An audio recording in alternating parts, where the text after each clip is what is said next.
여보, 나 좀 늦을 것 같아. 회식이래. 또, 이번 주만 벌써 세 번째잖아. 미안. 먼저 자. 사랑해. 휴대폰 화면이 꺼졌다. 이지우는 한숨을 쉬며 끓여놓은 된장찌개 뚜껑을 덮었다. 김이 모락모락 나던 찌개는 이미 식어가고 있었다. 거실 시계가 밤 11시를 가리켰다. 지우는 소파에 앉아 TV를 켰다가 껐다가를 반복했다. 집중이 되지 않았다. 결혼 3년 차, 신혼의 달콤함은 아직 남아 있었지만 남편 민준의 잦은 야근과 회식은 점점 늘어만 갔다. 올해는 꼭 아기를 가지자고 했는데 지우는 달력을 바라봤다. 베란일에 동그라미를 쳐둔 날짜들. 하지만 민주는 그날도 늦게 들어왔었다. 밤 11시 32분. 따르릉. 낯선 번호였다. 지우는 보이스피싱인가 싶어 받지 않으려다가 뭔가 불길한 예감에 전화를 받았다. 여보세요? 강민준 씨 보호자이신가요? 남성의 딱딱한 목소리. 경찰이었다. 네. 아내인데요. 교통사고가 발생했습니다. 지금 즉시 대학병원 응급실로 오시기 바랍니다. 전화가 끊겼다. 지우의 손에서 휴대폰이 떨어질 뻔했다. 심장이 미친 듯이 뛰었다. 손이 떨려서 신발끈을 제대로 묶을 수도 없었다. 택시를 탔다. 운전기사가 뭐라 말을 걸었지만 하나도 들리지 않았다. 병원 응급실 앞. 경찰관이 지우를 기다리고 있었다. 유가족분이십니까? 유가족. 그 단어가 귓가에서 맴돌았다. 남편이. 남편이 어떻게 됐어요? 경찰관은 잠시 망설이다가 입을 열었다. 음주운전 차량과 정면 충돌 사고였습니다. 현장에서 즉사하셨습니다. 즉사. 그 순간 지우의 세상이 멈췄다. 숨을 쉴 수 없었다. 다리에 힘이 풀려 주저앉았다. 경찰관이 부축했지만 지우는 그대로 바닥에 주저앉아 울음을 터뜨렸다. 안 돼. 안 돼. 거짓말이죠? 거짓말이라고 해주세요. 영안실에서 민준을 봤다. 하얗게 식은 얼굴. 방금 전까지 사랑해라고 문자를 보냈던 사람. 아침에 다녀올게라며 볼에 뽀뽀하던 사람. 지우는 민준의 차가운 손을 잡았다. 아직도 결혼 반지가 끼워져 있었다. 여보, 일어나. 제발. 하지만 민준은 대답이 없었다. 장례식장은 조문객들로 붐볐다. 민준의 회사 동료들, 친구들, 친척들. 지우는 상주석에 앉아 고개를 숙인 채 눈물만 흘렸다. 시어머니 박선희는 통곡했고 시아버지 강태수는 멍하니 앉아만 있었다. 시동생 민수는 술에 취한 채 형의 영정 앞에서 울부짖었다. 3일간의 장례식은 악몽 같았다. 지우는 제대로 먹지도 자지도 못했다. 현실이 믿기지 않았다. 아침에 눈을 뜨면 민준이 옆에 누워있을 것만 같았다. 장례식이 끝나고 일주일이 지났다. 지우는 민준의 책상을 정리하다가 서류 봉투를 발견했다. 보험 증서들이었다. 종신보험, 상해보험, 운전자보험, 암보험. 민준은 몰래 이렇게 많은 보험을 들어놓았다. 다음 날 보험회사에서 전화가 왔다. 고객님, 먼저 삼가 고인의 명복을 빕니다. 네. 망인께서 가입하신 보험건으로 연락드렸습니다. 사망보험금 청구 절차를 안내해드리려고요. 얼마나 되나요? 종신보험 5억, 상해보험 3억 2천, 운전자보험 1억 5천, 기타 보험까지 합쳐서 총 10억 2천만 원입니다. 지우는 숨이 멎을 뻔했다. 10억? 네, 수익자는 모두 배우자이신 이지우님으로 지정되어 있습니다. 전화를 끊고 지우는 멍하니 앉아 있었다. 10억. 평생 모아도 만질 수 없는 돈. 초등학교 교사인 지우의 연봉이 4천만 원. 25년을 한 푼도 안 쓰고 모아야 모을 수 있는 돈. 하지만 그 돈이 뭐가 중요한가? 민준만 돌아온다면 그 돈 전부를 내줘도 좋았다. 그날 저녁 지우는 시댁을 찾아갔다. 민준이 없는 시댁집은 적막했다. 시아버지는 안방에서 나오지도 않았고 시어머니는 부엌에서 멍하니 앉아 있었다. 어머니. 박선희가 고개를 들었다. 눈이 퉁퉁 부어 있었다. 지우야. 왔니? 네, 어머니. 두 사람은 한동안 아무 말도 하지 못했다. 같은 사람을 잃은 슬픔, 며느리와 시어머니라는 관계를 넘어서 사랑하는 사람을 잃은 사람들끼리의 공감. 우리 민준이가, 우리 아들이. 박선희가 지우의 손을 잡고 흐느꼈다. 지우도 함께 울었다. 괜찮을 거예요, 어머니. 우리 힘내야죠. 거짓말이었다. 괜찮을 리 없었다. 하지만 서로를 위로하는 말밖에 할 수 없었다. 저녁을 먹고 지우는 화장실에 다녀오려고 복도로 나왔다. 그때 안방에서 새어나오는 목소리가 들렸다. 10억이라며? 그거 우리가 받아야 하는 거 아니야? 시동생 민수의 목소리였다. 지우는 걸음을 멈췄다. 그러게. 아들을 키운 건 우리인데 결혼한 지 겨우 3년 된 며느리가 전부 가져간다? 박선희의 목소리. 아까 그렇게 함께 울던 목소리와는 달랐다. 차갑고 계산적이었다. 그래도 법적으로는 배우자가 수익자니까. 강태수의 조심스러운 목소리가 들렸다. 법? 에이, 아버지. 법보다 도리가 먼저죠. 형수한테 잘 얘기하면 될 거예요. 형수도 착하잖아요. 그럼 얼마나 받아야 할까? 반반이죠, 뭐. 5억은 우리가 받고, 5억은 형수가 받고.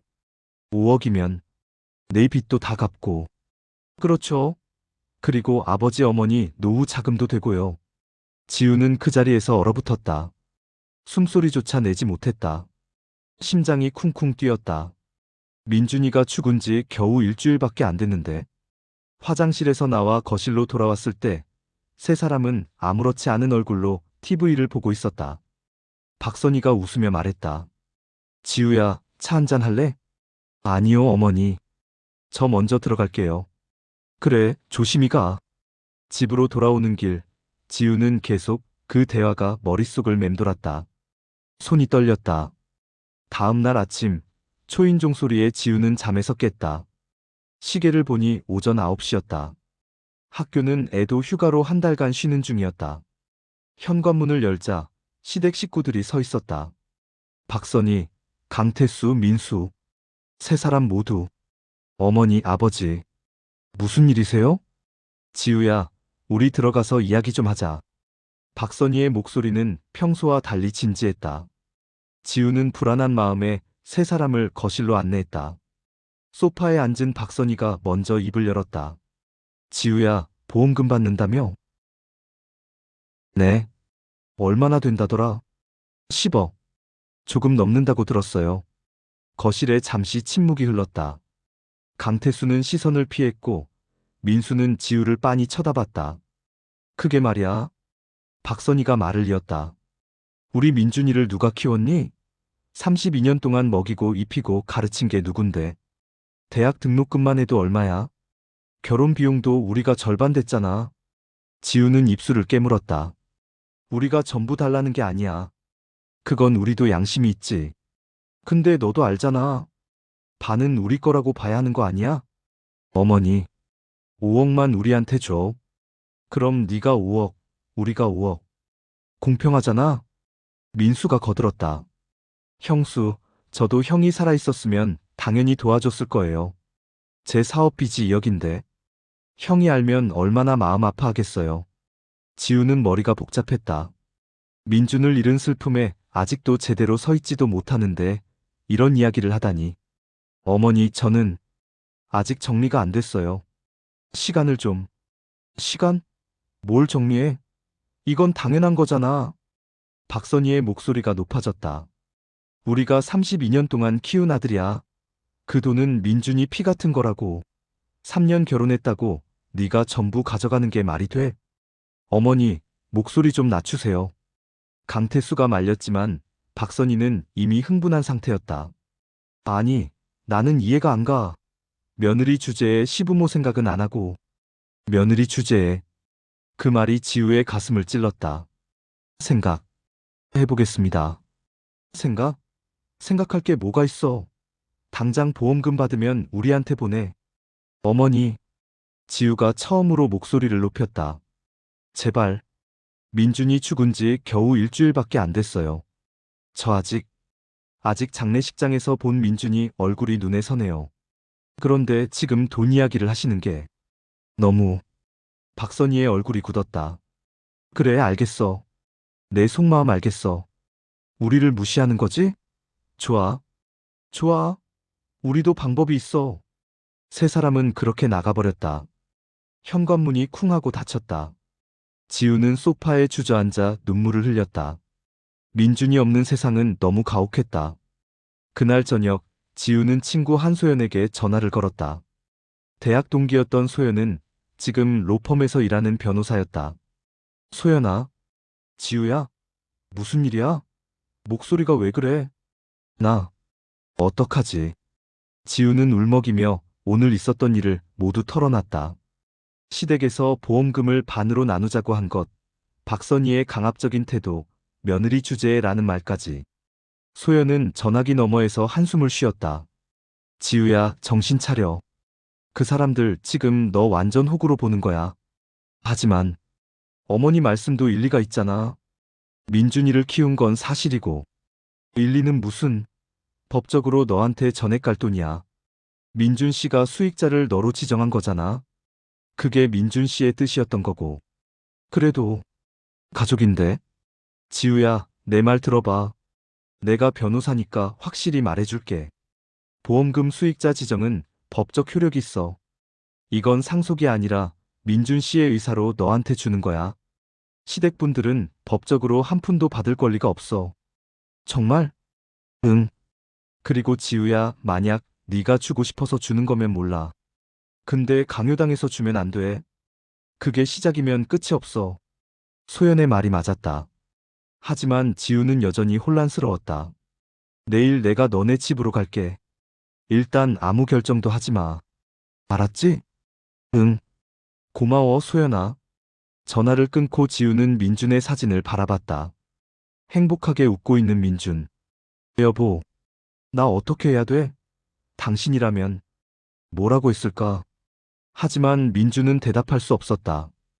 그날 밤, 지우는 잠을 이루지 못했다. 시댁에서 보낸 문자들이 계속 왔다. 지우야, 어머니가 너무 심했니? 미안해. 근데 우리 처지도 생각해줘. 형수님, 저 정말 힘들어요. 형이 살아있었으면 도와줬을 텐데. 형수님이라도 도와주세요. 시아버지 지우야, 미안하다. 하지만 우리도 늙었어. 노후 걱정이 돼서 그래. 이해해주렴. 지우는 휴대폰을 던져버리고 싶었다. 하지만 그럴 수도 없었다. 그들도 민준의 가족이었으니까. 새벽 3시, 지우는 여전히 잠들지 못하고 천장을 바라보고 있었다. 다음 날 오전, 소연이 지훈의 집을 찾아왔다. 캐리어 가방을 끌고 온 소연은 당분간 지우와 함께 지내기로 했다. 혼자 두면 안 될 것 같아서. 소연의 배려에 지우는 눈물이 날 뻔했다. 고마워, 소연아. 당연한 거지. 우린 친구잖아. 소연은 가방을 풀며 본론을 꺼냈다. 지우야, 보험금 관련해서 정확히 정리하고 가자. 법적으로 너한테 전액 귀속되는 게 맞아. 이건 상속이 아니라 민준 씨가 생전에 지정한 수익자 지급이야. 그럼 시댁분들은? 법적으로는 한 푼도 받을 권리가 없어. 물론 네가 자발적으로 주는 건 너의 선택이지만 그들이 요구할 권리는 없다는 거야. 소연은 노트북을 꺼내 관련 판례들을 보여줬다. 봐봐, 여기. 비슷한 케이스들 있어. 모두 수익자가 전액받았어. 그때 초인종이 울렸다. 인터폰 화면을 보니 박선이었다. 지우는 소연을 쳐다봤다. 소연이 고개를 끄덕였다. 괜찮아. 내가 있잖아. 문을 열자 박선이는 과일 바구니를 들고 서 있었다. 어제와는 달리 환한 미소를 지었다. 지우야, 어제는 어머니가 너무 흥분했어. 미안해. 들어오세요. 거실로 들어온 박선이는 소파에 앉으며 소연을 발견했다. 어머, 누구세요? 안녕하세요. 저는 지우 친구 한소연이고요. 변호사입니다. 박선희의 얼굴에 순간 당황한 기색이 스쳤다. 변호사요? 왜 변호사가 여기? 소연이 차분하게 말했다. 어머님, 어제 지우한테서 이야기 들었습니다. 보험금 관련해서요. 아, 그게 우리 가족일인데 왜 변호사까지? 가족일이라도 법적인 부분은 정확히 알아야 하잖아요. 박선희는 불편한 표정을 지었지만 애써 웃으며 말했다. 그럼 변호사님이 보시기에는 어때요? 우리가 반달라는 게 이상해요? 네, 법적으로는 불가능합니다. 뭐라고요? 보험금은 수익자에게 귀속됩니다. 이건 상속이 아니에요. 민준 씨가 생전에 지우 씨를 수익자로 지정한 거고, 그건 민준 씨의 명백한 의사예요. 박선희의 얼굴이 굳었다. 그래도 도리상으로는, 도리는 법적 의무가 아닙니다. 지우 씨가 자발적으로 드리겠다면 모르겠지만, 어머님이 요구하실 수는 없어요. 이게, 지우야, 네가 정말 이러려고? 변호사까지 대동하고, 우리를 이렇게 대하려고? 박선희의 목소리가 떨렸다. 분노인지 억울함인지 알 수 없는 감정이 섞여 있었다. 어머니, 저는, 됐어. 알겠어. 3년 동안 며느리라고 믿었는데, 내가 사람을 잘못 봤네. 박선희는 벌떡 일어섰다. 좋아. 우리도 가만히 있지 않을 거야. 너 같은 며느리는 처음 봤어. 박선희는 과일 바구니도 챙겨서 나가버렸다. 현관문이 쾅 하고 닫혔다. 지우는 손으로 얼굴을 감쌌다. 내가 너무한 거 아닐까? 어머니도 민준이 어머니신데. 아니야, 지우야. 소연이 지우의 어깨를 감싸 안았다. 넌 아무 잘못도 안 했어. 오히려 넌 너무 착해서 탈이야. 저 사람들은 내 착함을 이용하려는 거야. 하지만, 지우야, 생각해봐. 민준 씨가 왜 수익자를 너로만 지정했을까? 부모님도 넣을 수 있었는데 왜 안 넣었을까? 그 말에 지우는 멈칫했다. 생각해보지 못한 부분이었다. 민준 씨에게도 이유가 있었을 거야. 그 이유를 찾아야 해. 소연의 말이 맞았다. 민준은 왜 수익자를 자신만 지정했을까? 그날 저녁, 지우는 민준의 짐을 정리하기 시작했다. 옷장, 책상, 서랍. 민준의 흔적들이 곳곳에 남아 있었다. 책상 서랍 깊숙한 곳에서 낡은 수첩을 발견했다. 민준의 필체로 빼곡히 적혀 있었다. 2023년 3월 마이너스 엄마한테 500만 원 민수빚. 2023년 5월 아빠한테 300만 원 생활비. 2023년 8월 엄마한테 1000만 원 민수 사업 자금. 2023년 10월 엄마한테 800만 원 집 수리비. 2024년 1월 민수한테 직접 500만 원 빚톡촉. 목록은 계속 이어졌다. 지우는 숨이 막혔다. 이렇게나 많이. 나는 전혀 몰랐는데. 민주는 혼자 이 모든 걸 감당하고 있었다. 지우에게는 한마디도 하지 않은 채. 수첩 마지막 페이지에는 이렇게 적혀 있었다. 보험 수익자, 전부 지우로 변경 완료. 2024년 11월. 이제 지우만큼은 지킬 수 있기를. 지우는 수첩을 꼭 안고 울었다. 일주일 후 지옥이 시작되었다. 시댁에서 보내는 문자와 전화는 하루에도 수십 통이었다. 지우야, 어머니 말 좀 들어봐. 우리가 그렇게 나쁜 사람들이야? 전화 좀 받아라. 왜 피하니? 양심도 없는 것. 우리 아들 돈으로 호의호식하려고? 형수님, 제발요. 제 빚만이라도. 2억만요. 형이 살아있었으면 당연히 도와줬을 거예요. 지우야, 아버지다. 우리가 너무 심했니? 하지만 3억만이라도. 우리 노후 자금으로. 지우는 휴대폰을 꺼버리고 싶었다. 하지만 학교에서 연락이 올 수도 있어서 꺼둘 수도 없었다. 더 큰 문제는 소문이었다. 민준의 회사 동료들 사이에서 소문이 퍼졌다. 강민준 와이프, 보험금 10억 혼자 먹으려고 시댁이랑 싸운대요. 헐, 진짜요? 시부모님은요? 한 푼도 안 준대요. 3년 결혼했다고 10억을 다 가져간대. 동료들은 수군거렸다. 그리고 그 소문은 SNS로, 인터넷 커뮤니티로 퍼져나갔다. 지우의 학교에도 소문이 돌았다. 복도에서 동료 교사들이 쑥덕거리는 소리가 들렸다. 저분이 그 선생님이래. 10억이면 엄청난 돈인데 시부모님한테 한 푼도 안 준대. 요즘 젊은 사람들 너무한 거 아니야? 지우는 점점 고립되어 갔다. 출근하면 사람들이 피했다. 점심시간에도 혼자였다. 교무실에서 나이 지긋한 선배 교사가 지우에게 다가왔다. 이 선생님, 내가 한마디만 할게. 네. 시부모님께 조금이라도 드리는 게 어때? 10억이면 5억을 드려도 5억이 남잖아. 사람이 너무 욕심부리면 안 돼. 지우는 아무 말도 하지 못했다. 변명하고 싶었지만 입이 떨어지지 않았다. 요즘 젊은 사람들은 도리를 몰라서 탈이야. 부모님이 얼마나 고생하셨는데. 선배 교사는 그렇게 말하고 가버렸다. 지우는 화장실에 가서 눈물을 흘렸다. 억울했다. 아무것도 모르면서 왜 다들 자기를 나쁜 사람으로 만드는 걸까? 그날 저녁 집에 돌아온 지우는 소연에게 하소연했다. 소연아, 나 못 견딜 것 같아.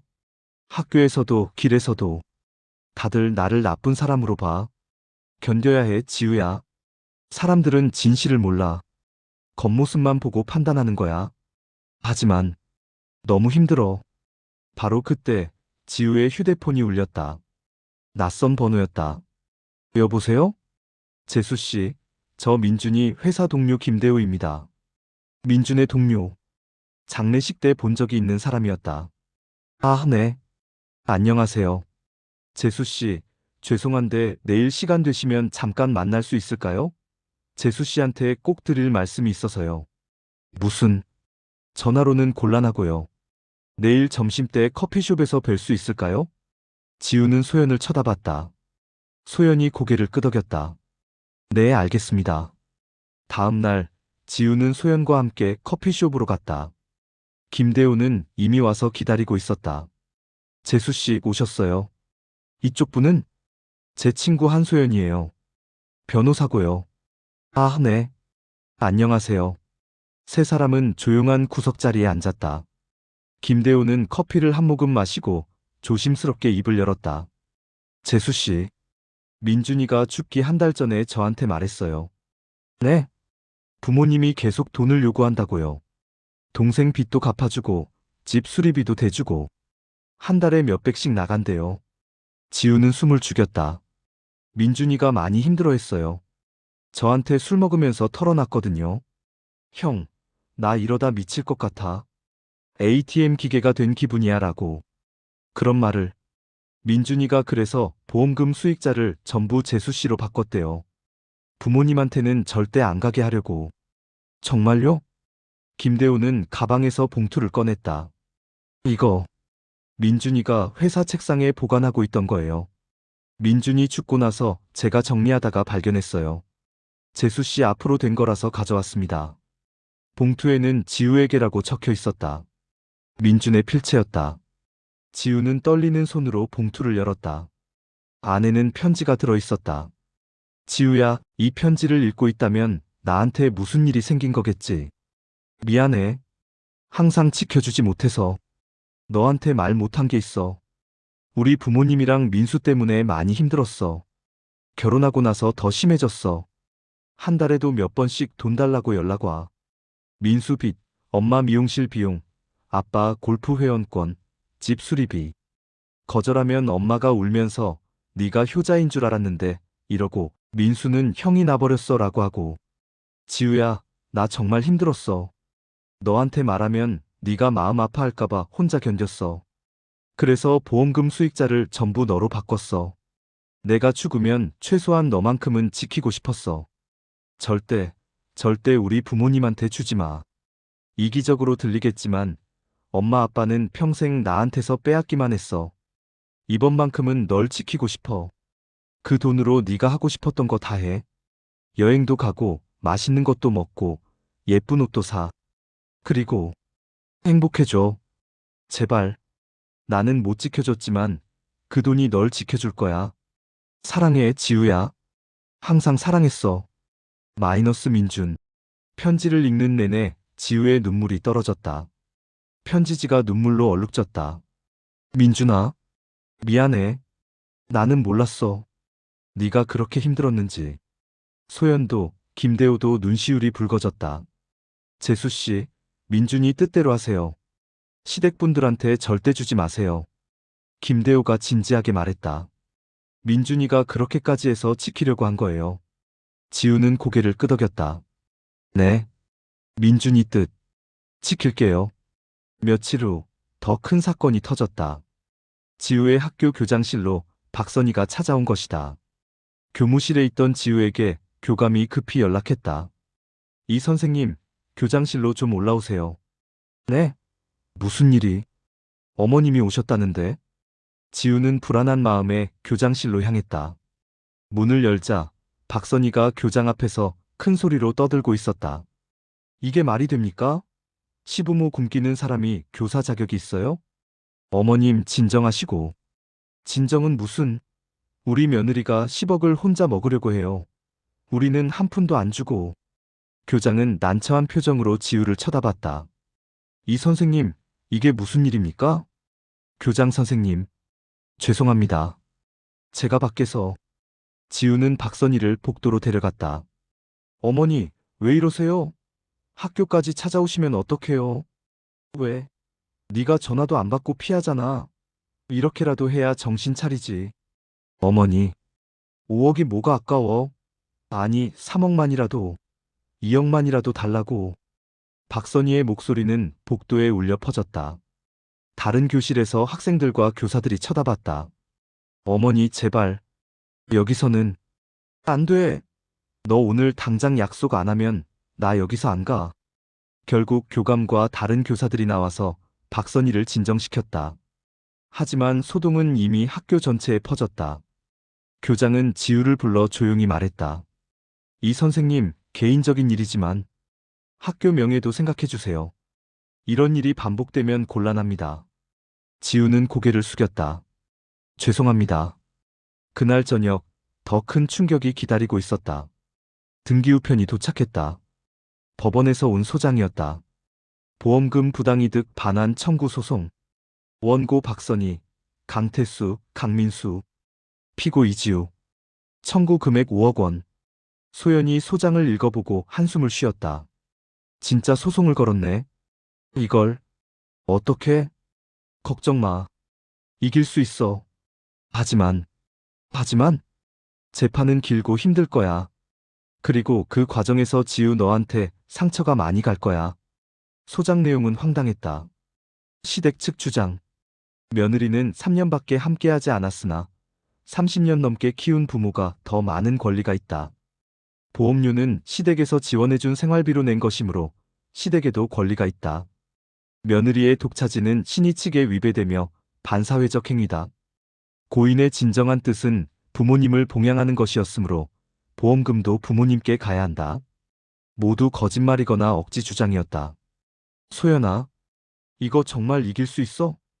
당연하지. 걱정 마. 내가 있잖아. 소연은 자신있게 말했지만 지우는 두려웠다. 하지만 재판하면 더 소문나고. 지우야. 소연이 지우의 어깨를 잡았다. 지금 물러서면 끝이야. 민준이가 그렇게까지 지키려고 한 거 다 무너지는 거야. 싸워야 해. 나 할 수 있을까? 할 수 있어. 아니, 해야만 해. 지우는 민준의 편지를 다시 꺼내 읽었다. 절대 우리 부모님한테 주지 마. 이번만큼은 널 지키고 싶어. 지우는 눈물을 닦고 고개를 끄덕였다. 알았어. 싸울게. 민준이를 위해서. 소연이 미소 지었다. 그래, 그게 내 친구지. 1차 공판일이 다가왔다. 법정에 들어서는 지우의 손은 땀으로 젖어 있었다. 소연이 옆에서 손을 꼭 잡아줬다. 긴장하지 마. 우리가 이긴다. 원고석에는 시댁 식구들이 앉아 있었다. 박선희는 검은 상복 차림이었고 강태수는 지팡이를 짚고 있었다. 민수는 초췌한 얼굴로 고개를 숙이고 있었다. 마치 자신들이 피해자라는 것을 강조하는 듯한 모습이었다. 방청석에는 기자들과 민준의 지인들이 가득했다. 지우는 그들의 시선이 따가웠다. 재판이 시작되었다. 시댁 측 변호사는 40대 중반의 남성이었다. 그는 준비해온 서류를 펼치며 유창하게 말하기 시작했다. 재판장님, 이 사건은 단순한 보험금 분쟁이 아닙니다. 이것은 인륜과 도덕의 문제입니다. 변호사는 박선희를 가리켰다. 저 어머니는 32년간 아들을 키웠습니다. 밤낮 없이 일하며 대학까지 보냈습니다. 결혼 비용의 절반을 부담했습니다. 그런데 이제 그 아들이 세상을 떠났습니다. 변호사의 목소리가 높아졌다. 그런데 겨우 3년 결혼한 며느리가 10억 2천만 원을 전부 가져간다? 이게 정의입니까? 이게 상식입니까? 방청석에서 웅성거림이 일었다. 더욱이 이 보험료를 낸 돈은 어디서 나왔습니까? 원고들이 생활비로 지원한 돈으로 낸 것입니다. 원고들의 돈으로 보험료를 내고 정작 보험금은 며느리가 독차지한다. 이것이 법의 이름으로 용인될 수 있습니까? 거짓말이었다. 민주는 자기 돈으로 보험료를 냈다. 오히려 시댁의 돈을 지원했다. 소연이 일어섰다. 있습니다. 원고 측은 근거 없는 주장을. 근거 없다고요? 시댁 변호사가 서류를 내밀었다. 여기 강민준 씨의 통장 내역이 있습니다. 매달 부모님께 생활비를 보냈습니다. 이 돈이 어디서 왔겠습니까? 당연히 부모님께서 지원한 돈을 다시 돌려드린 겁니다. 말도 안 되는 논리였지만 모르는 사람이 들으면 그럴듯해 보였다. 판사가 물었다. 피고 측 반론하시죠. 소연이 침착하게 말했다. 재판장님, 보험금 수익자 지정은 보험계약자의 명백한 의사입니다. 이것은 상속이 아닙니다. 고인 강민준 씨가 생전에 배우자인 피고를 유일한 수익자로 지정한 것이며 이는 법적으로 완전히 유효합니다. 하지만 도의적으로는 어떻습니까? 시댁 변호사가 반박했다. 법과 도덕은 다릅니다. 법적으로 문제가 없다 해도 도덕적으로 용납될 수 없는 일이 있습니다. 판사는 고개를 끄덕이며 기록했다. 증인 신문 시작하겠습니다. 시댁 측 첫 번째 증인으로 민준의 대학 동기가 나왔다. 정수라는 이름의 그 남자는 선서를 하고 증언석에 섰다. 증인, 고인과 어떤 관계였습니까?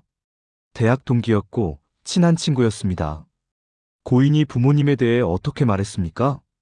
민준이는 항상 부모님을 존경했습니다. 우리 부모님 정말 대단하시다. 나중에 꼭 보답하고 싶다고 자주 말했어요.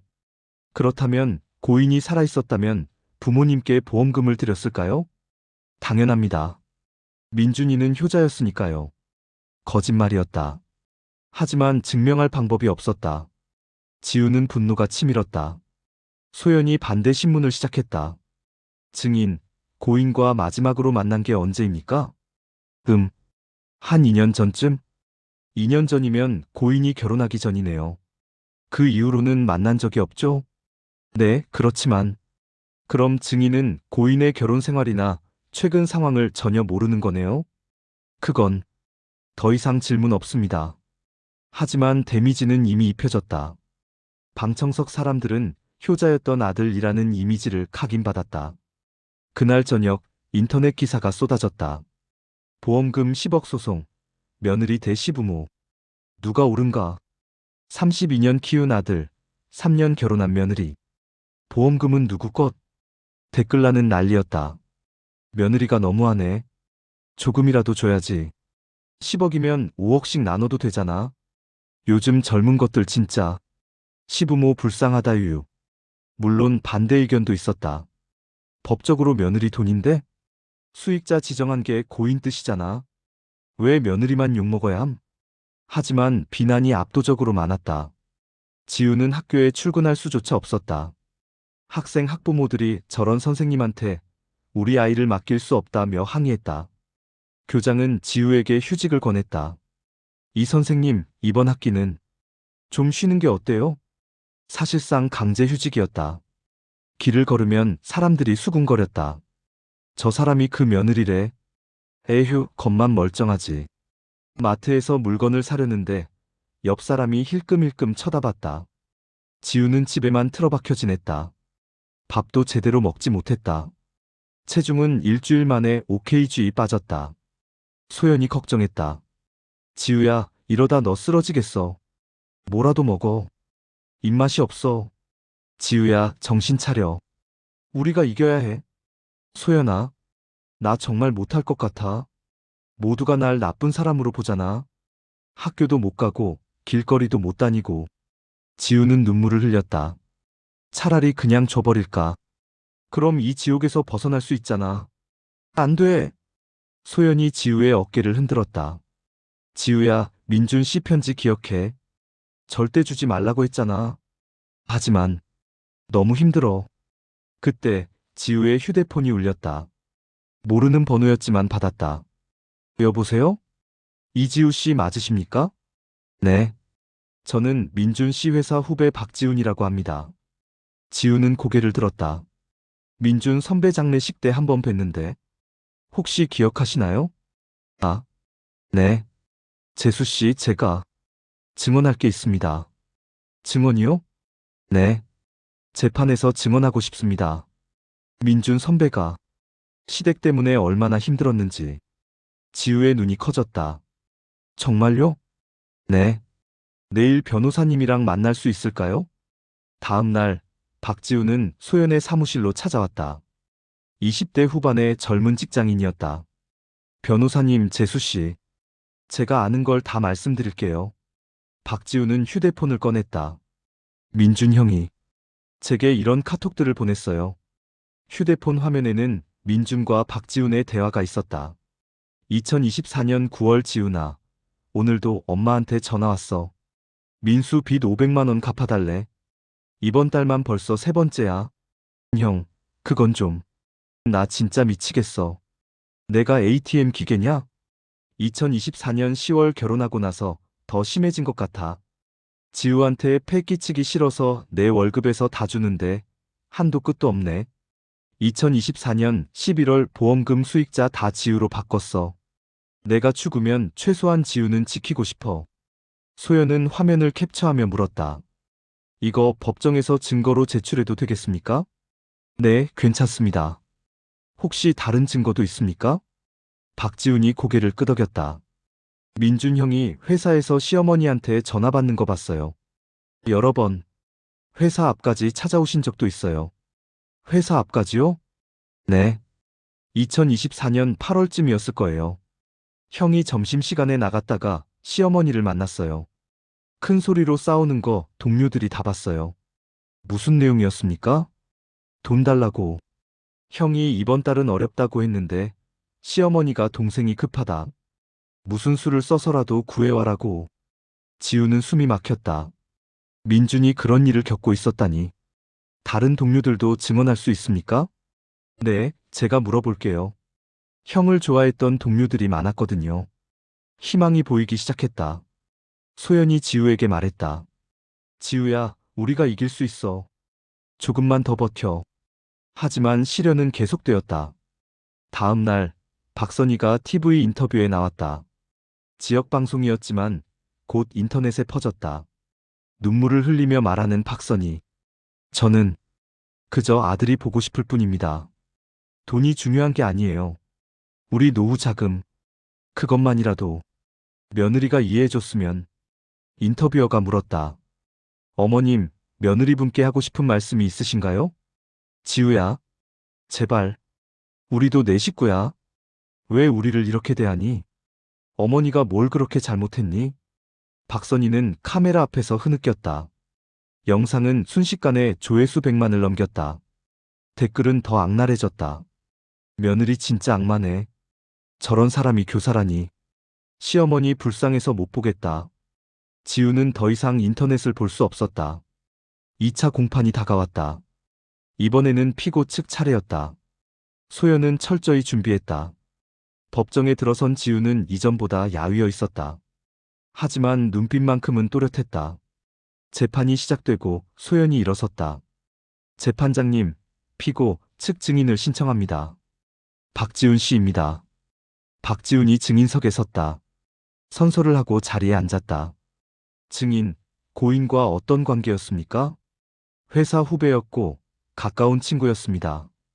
고인이 가족에 대해 어떻게 말했는지 증언해 주십시오.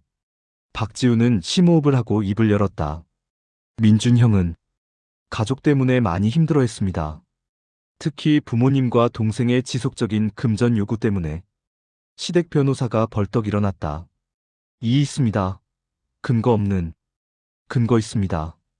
소연이 서류를 제출했다. 고인과 증인의 카카오톡 대화 내용입니다. 판사가 서류를 받아 읽기 시작했다. 방청석도 술렁였다. 소연이 프로젝터로 대화 내용을 띄웠다. 2024년 9월 15일, 오늘도 엄마한테 전화 왔어. 민수 빚 500만 원 갚아달래. 이번 달만 벌써 세 번째야. 2024년 10월 3일 나 진짜 미치겠어. 내가 ATM 기계냐? 결혼하고 나서 더 심해진 것 같아. 2024년 11월 20일 지우한테는 말 못하겠어. 지우가 알면 얼마나 마음 아파하겠어. 나 혼자 감당해야지. 2024년 12월 1일 보험금 수익자 다 지우로 바꿨어. 내가 죽으면 최소한 지우는 지키고 싶어. 법정이 조용해졌다. 박선희의 얼굴이 창백해졌다. 소연이 계속했다. 증인, 고인이 실제로 가족에게 얼마나 지원했습니까? 제가 아는 것만 한 달에 적어도 300만 원에서 500만 원 정도였습니다. 3년이면 1억에서 1억 8천 정도. 방청석에서 놀란 소리가 새어나왔다. 그리고 2024년 8월 고인의 어머니가 회사 앞까지 찾아온 적이 있습니까? 네, 있었습니다. 무슨 일이었습니까? 동생 빚을 갚아달라고. 민준 형이 이번 달은 어렵다고 하자 큰 소리로 싸우셨습니다. 회사 동료들이 다 봤습니다. 시댁 변호사가 일어섰다. 이 있습니다. 증인의 일방적 진술일 뿐. 소연이 또 다른 서류를 제출했다. 당시 목격한 회사 동료 5명의 진술서입니다. 판사가 서류를 받아들었다. 진술서에는 모두 같은 내용이 적혀 있었다. 2024년 8월 14일 회사 앞에서 민준과 그의 어머니가 돈 문제로 언쟁을 벌였다는 것. 소연이 이어서 질문했다. 고인이 보험금 수익자를 변경한 이유를 말한 적이 있습니까? 네. 부모님한테 절대 안 가게 하려고 라고 명확히 말했습니다. 왜 그랬을까요? 평생 부모님한테 빼앗기기만 했다고. 이번만큼은 지우 씨를 지키고 싶다고 했습니다. 박선희가 흐느끼기 시작했다. 하지만 이번에는 동정표가 나오지 않았다. 소연이 추가 증거를 제출했다. 민준 씨의 최근 3년간 계좌 이체 내역입니다. 프로젝터에 은행 거래 내역이 떴다. 2023년 3월 15일 박선희 500만 원 이체. 2023년 5월 3일 강태수 300만 원 이체. 2023년 8월 21일 박선희 1000만 원 이체. 2023년 10월 9일 박선희 800만 원 이체. 목록은 끝없이 이어졌다. 총액을 계산해 보니 3년간 8,200만 원이 원고들에게 이체되었습니다. 방청석이 웅성거렸다. 8천만 원? 그럼 이미 많이 받은 거잖아. 판사가 원고 측을 향해 물었다. 원고 측, 이 이체 내역에 대해 설명해 주시겠습니까? 시댁 변호사가 당황하며 말했다. 그건 아들이 효도로 자발적으로 준 것이지. 자발적이었습니까? 소연이 반박했다. 증인의 증언과 카톡 내용에 따르면 고인은 거절할 수 없는 상황에서 억지로 준 것입니다. 소연은 더 결정적인 증거를 꺼냈다. 그리고 이것은 민준 씨가 다니던 정신과 병원의 진료 기록입니다. 이 있습니다. 의료 기록은 개인정보. 유족의 동의를 받았습니다. 소연이 지우를 가리켰다.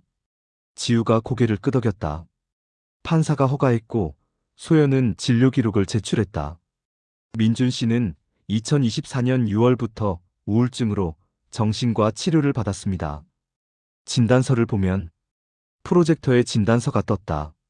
환자명 강민준. 진단명 주요 우울장애. 원인 가족의 반복적인 금전 요구로 인한 정서적 소진. 배우자에게 피해가 갈까봐 혼자 감당하려 하여 심한 죄책감과 무력감 호소. 법정이 정적에 휩싸였다. 소연의 목소리가 울렸다. 재판장님, 고인은 원고들의 지속적인 금전 요구로 우울증까지 앓았습니다. 그래서 보험금 수익자를 배우자로만 지정한 것입니다.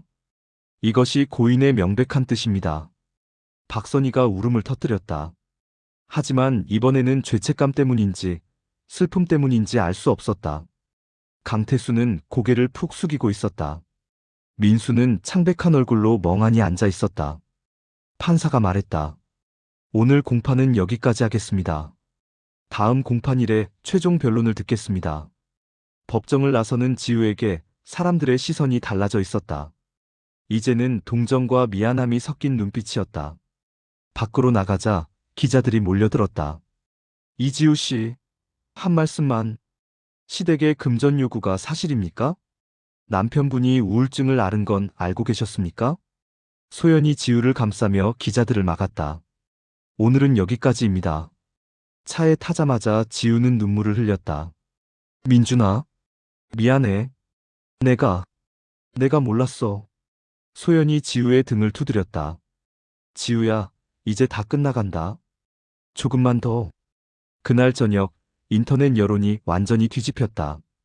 보험금 소송 반전. 며느리가 피해자였다. 시댁, 3년간 8천만 원 받아가. 사위 우울증까지 유발. 며느리 보험금 독식? 알고 보니 남편의 간절한 유언. 댓글도 180도 바뀌었다. 헐, 시댁이 진짜 문제였네. 며느리 불쌍하다 유유 남편 잃고 이런 일까지. 시댁 너무하네. 양심도 없냐? 며느리한테 미안하다. 욕했던 사람 손. 지우는 휴대폰을 보며 복잡한 심정이었다. 여론이 바뀌자 지우를 대하는 사람들의 태도도 달라졌다. 학교 교장에게서 전화가 왔다. 이 선생님, 그동안 오해가 있었던 것 같네요. 다시 복직하실 생각 있으신가요? 감사합니다. 하지만 재판이 끝나고 생각해 보겠습니다. 마트에서 마주친 이웃이 말을 걸었다. 지우 씨, 그동안 힘드셨죠? 기사 봤어요. 정말 속상하셨겠어요. 괜찮습니다. 하지만 시댁은 물러서지 않았다. 박선희가 다시 인터뷰에 나왔다. 이번에는 다른 전략이었다. 우리가 민준이를 힘들게 한 건 인정합니다. 너무 미안합니다. 눈물을 흘리며 말하는 박선희. 하지만 우리도 부모입니다. 자식이 힘들다는 걸 몰랐어요. 알았다면 절대 그러지 않았을 거예요. 인터뷰어가 물었다. 그럼 보험금은 포기하시는 건가요? 아니요. 박선희가 고개를 저었다. 우리가 돈을 요구한 건 맞아요. 하지만 그건 민수 빚 때문이었어요. 민수가 사업 실패하고 빚에 시달리는데 부모로서 안 도와줄 수가 없잖아요. 카메라가 옆에 앉은 민수를 비췄다. 민수는 수척한 얼굴로 고개를 숙이고 있었다. 며느리가 10억을 다 가져가면 우리 민수는 어떻게 됩니까? 형이 살아있었으면 동생 도와줬을 거예요. 또다시 여론이 흔들리기 시작했다. 그래도 동생 빚은 좀.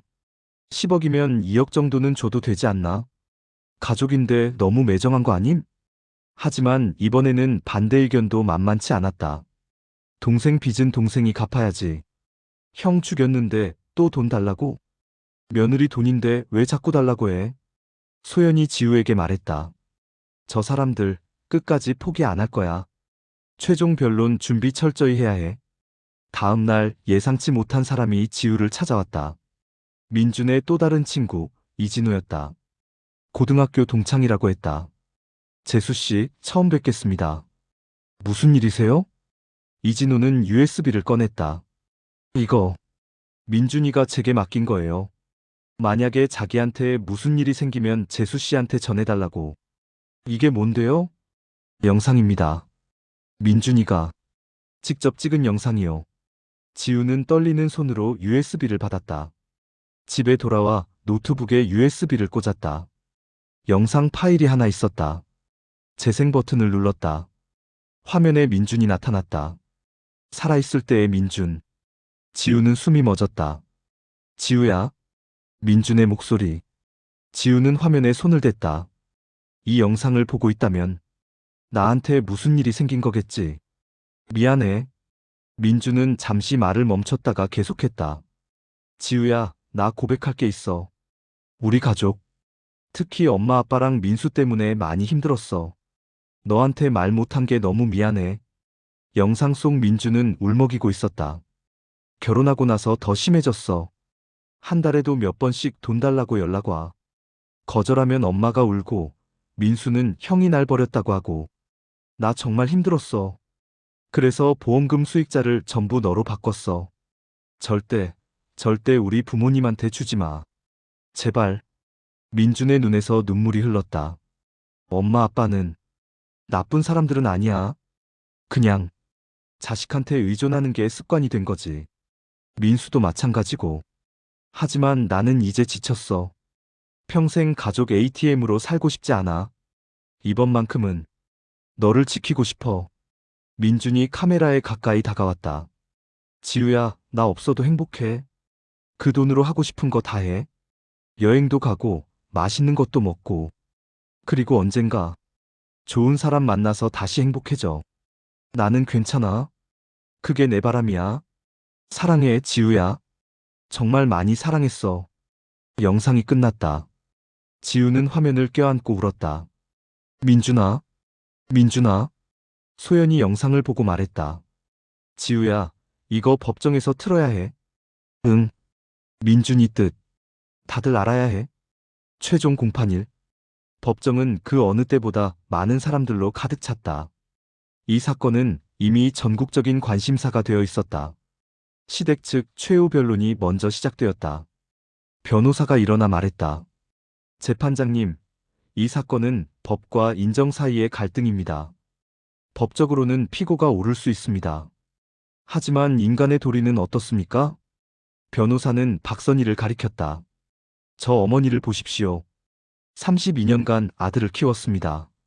불철주야 일하며 대학까지 보냈습니다. 그런데 이제 그 아들이 세상을 떠났고 남은 건 빚더미뿐입니다. 변호사의 목소리가 높아졌다. 원고들이 요구하는 건 전부가 아닙니다. 단지 동생의 빚 2억, 그리고 노후 자금 3억. 총 5억입니다. 피고에게는 아직 5억이 남습니다. 이것이 그렇게 과한 요구입니까? 방청석에서 몇몇 사람들이 고개를 끄덕였다. 법은 차가울 수 있습니다. 하지만 판결은 따뜻해야 합니다. 부디 인간미 있는 판결을 부탁드립니다. 시댁 변호사가 앉았다. 이제 소연의 차례였다. 소연은 천천히 일어나 법정을 둘러봤다. 그리고 침착하게 말하기 시작했다. 재판장님, 그리고 방청객 여러분. 원고 측 변호인은 인정을 말했습니다. 저도 인정에 대해 말하고 싶습니다. 소연은 프로젝터를 켰다. 고인 강민준 씨가 남긴 영상입니다. 허락을 받고 공개합니다. 화면에 민준이 나타났다. 법정이 조용해졌다. 영상이 재생되었다. 지우야, 이 영상을 보고 있다면 민준의 목소리가 법정에 울려 퍼졌다. 모든 사람들이 숨을 죽이고 들었다. 영상 속에서 민준은 자신의 고통을 털어놓았다. 가족의 끝없는 요구, 거절할 수 없는 압박, 우울증, 그리고 지우를 지키고 싶다는 간절함. 절대 우리 부모님한테 주지 마. 제발. 민준의 눈물 어린 목소리. 이번만큼은 너를 지키고 싶어. 영상이 끝났다. 법정은 정적에 휩싸였다. 많은 사람들이 눈물을 흘리고 있었다. 박선희는 얼굴을 손으로 가리고 흐느꼈다. 강태수는 고개를 떨구고 있었다. 민수는 창백한 얼굴로 멍하니 앉아 있었다. 소연이 말을 이었다. 재판장님, 이것이 고인의 뜻입니다. 명백하고 분명한 뜻입니다. 소연은 잠시 멈췄다가 계속했다. 원고 측은 인정을 말했습니다. 그렇다면 고인의 인정은 어디에 있습니까? 고인은 평생 가족에게 빼앗기기만 했습니다.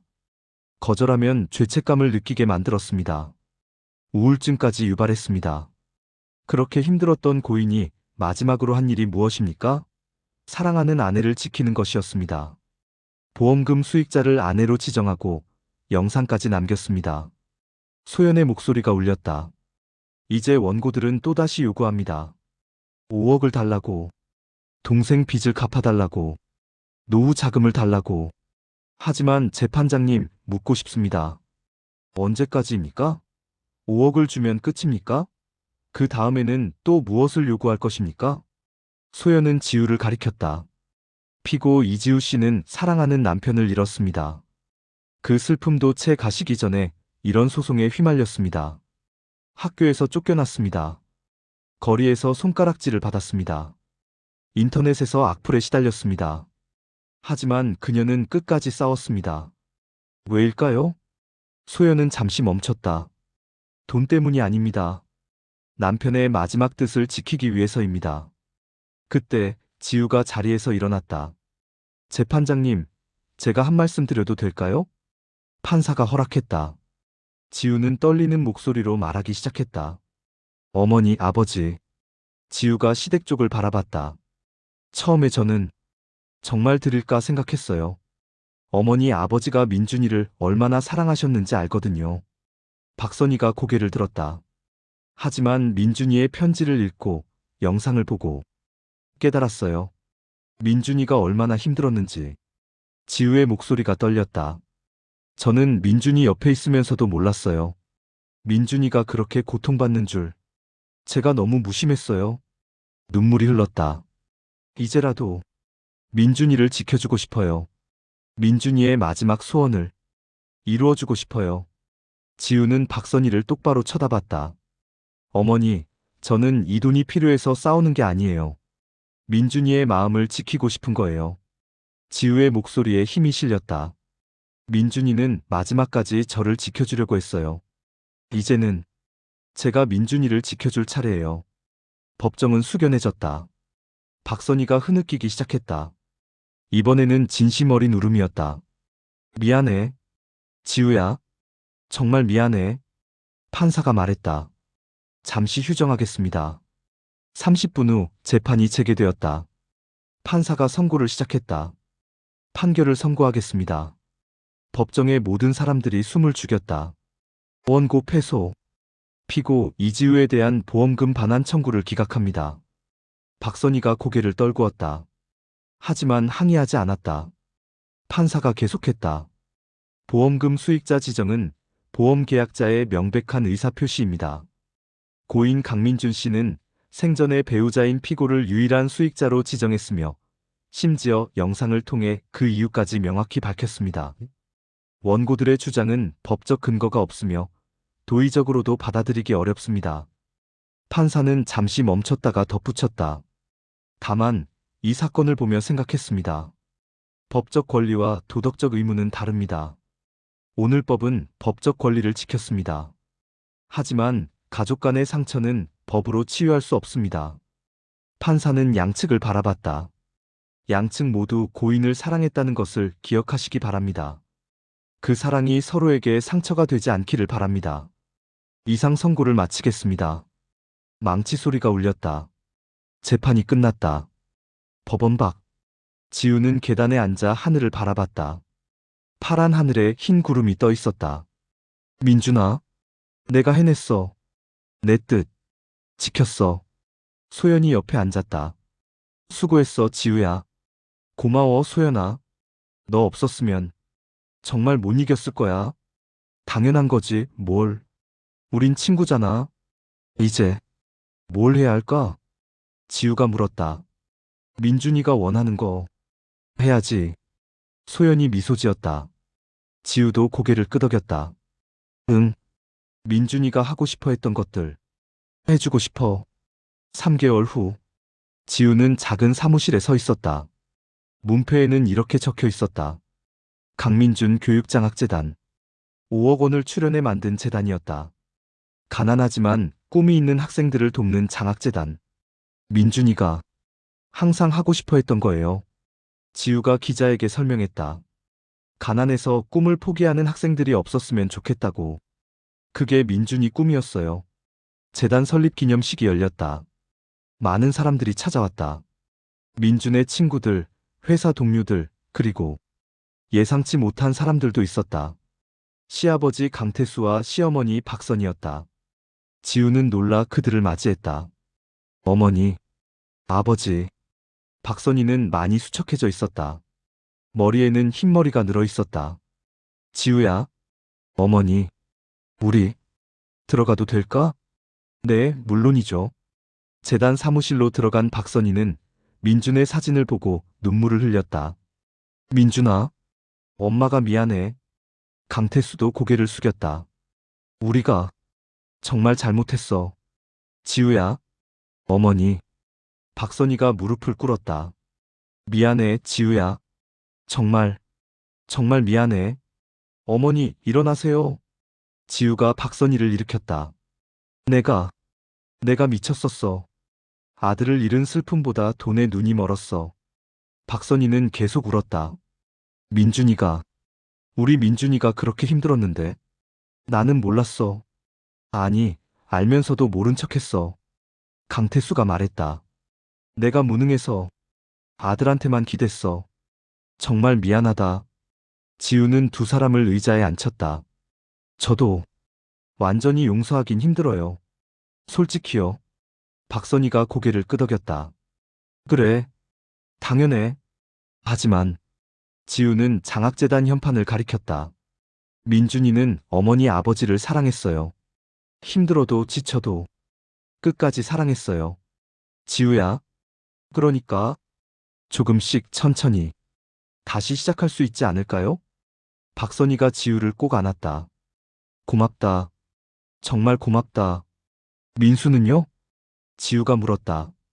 재활센터에 있어. 도박 중독 치료받고 있어. 강태수가 대답했다. 우리가 민수를 너무 버릇없이 키웠어.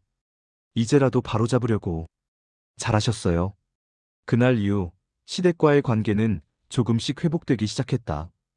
예전처럼은 아니었지만 서로를 배려하며 조심스럽게 관계를 이어갔다. 명절에는 함께 민준의 묘소를 찾았다. 네 사람은 민준 앞에 앉아 이야기를 나눴다. 민준아, 엄마야.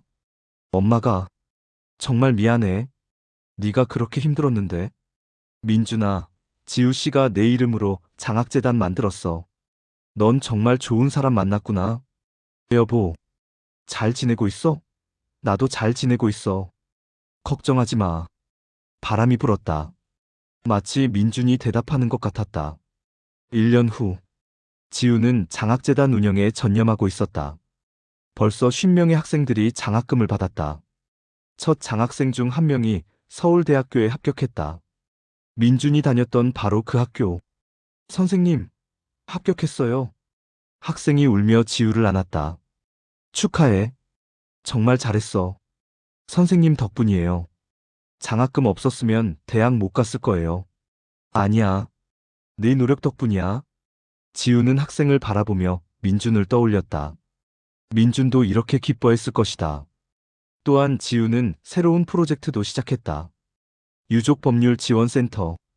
갑작스러운 사고로 가족을 잃고 보험금이나 상속 문제로 고통받는 사람들을 돕는 센터였다. 소연이 재능 기부로 함께했다. 이거 정말 좋은 아이디어야. 나도 도울게. 고마워, 소연아.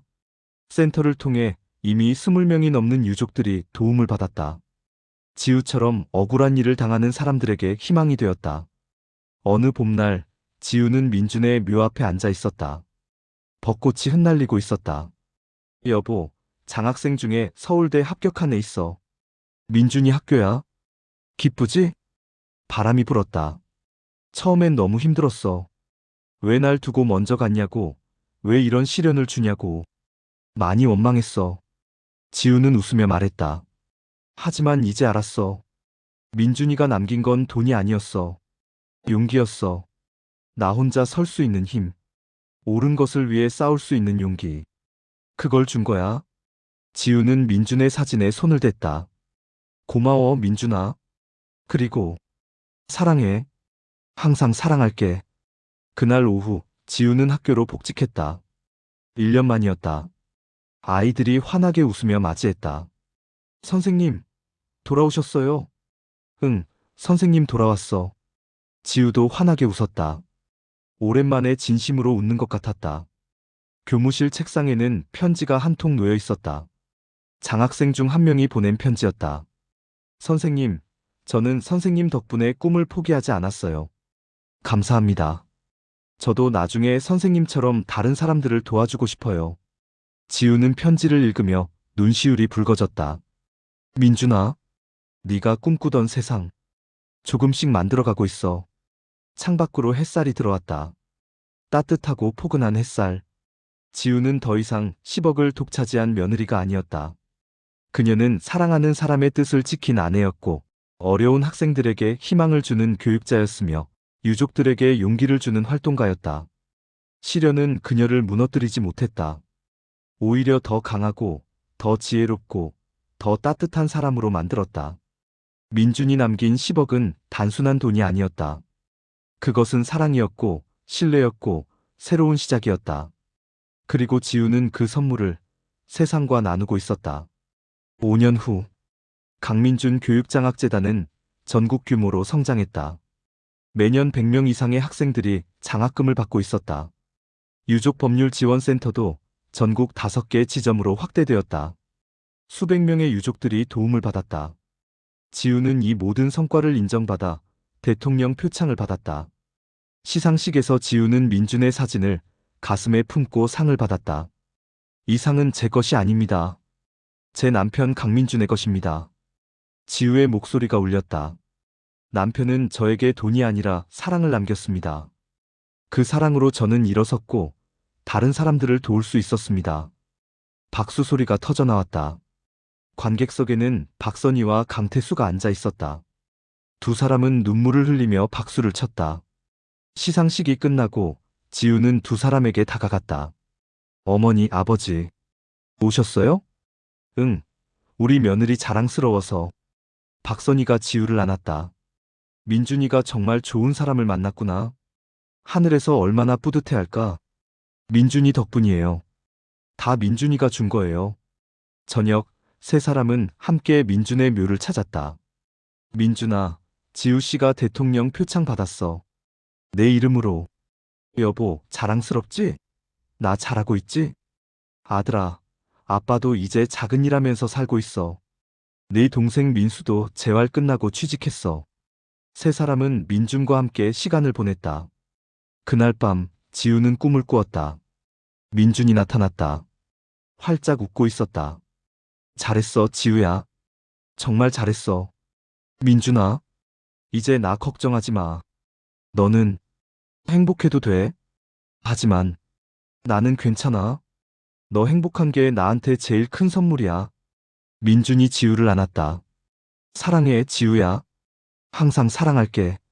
하지만 이제 너도 앞으로 나아가. 꿈에서 깬 지우는 눈물을 흘렸다. 고마워, 민준아. 정말 고마워. 그리고 현재 지우는 여전히 재단을 운영하고 있다. 학교에서도 아이들을 가르치고 있다. 시댁과의 관계도 완전히 회복되었다. 명절마다 함께 민준을 추억한다. 민수는 재활을 마치고 작은 회사에 취직했다. 이제는 스스로 돈을 벌고 있다. 지우는 혼자지만 외롭지 않다. 장학생들, 센터를 통해 만난 사람들, 친구들, 가족들, 많은 사람들이 지우를 둘러싸고 있다. 그리고 무엇보다 민준의 사랑이 항상 함께한다. 지우는 매일 아침 민준의 사진에 말을 건다. 여보, 오늘도 힘내볼게. 당신이 남긴 사랑. 계속 나눌게. 그리고 환하게 웃는다. 시련을 이겨낸 사람만이 가질 수 있는 그 따뜻하고 강한 미소.